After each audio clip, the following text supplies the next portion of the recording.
Anxious, Amara couldn't reach Dr. Obi.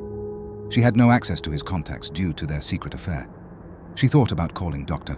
Felix, but remembered she had a key to Dr. Obi's apartment. At the hospital, Dr. Felix searched Dr. Obi's office but found no documents.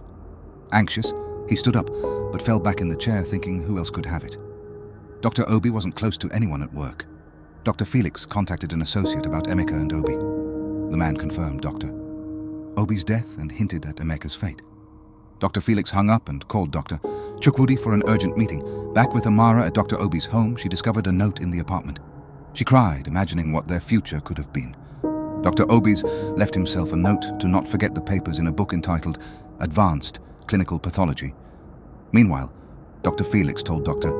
Chukwudi that Dr. Obi had found records, but it was unclear how much he knew. Dr. Felix said anyone with knowledge had to be silenced, as those documents could land both of them in jail. While making his way back to his office, Dr. Felix ran into a technician who informed him of Dr. Obi's passing. Dr. Felix agreed to call Amara and the other staff who were off that week to tell them. But then, the technician mentioned that Obi and Amara were a couple, so she likely knew. Just then, Dr. Felix suspected Dr. Obi had told Amara about the hospital's shady dealings.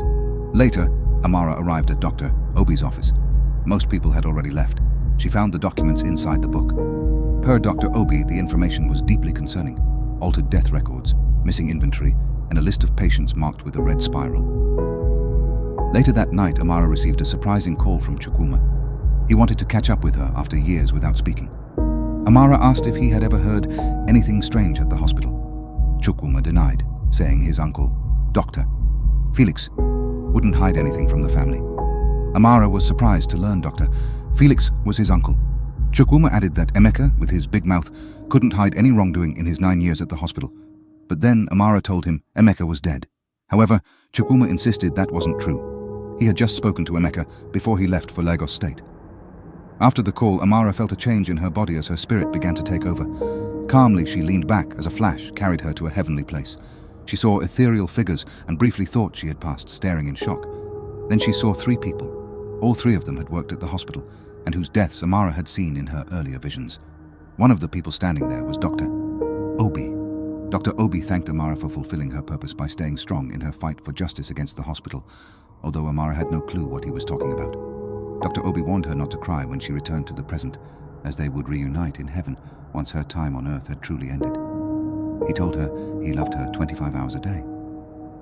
As she drifted back to the present, Amara knew her tears had betrayed her ever since Dr. Obi left. She knew love wouldn't define the rest of her life, but her soul still reached out to him daily as she imagined what their wedding day might have been like if she had ever accepted his proposal.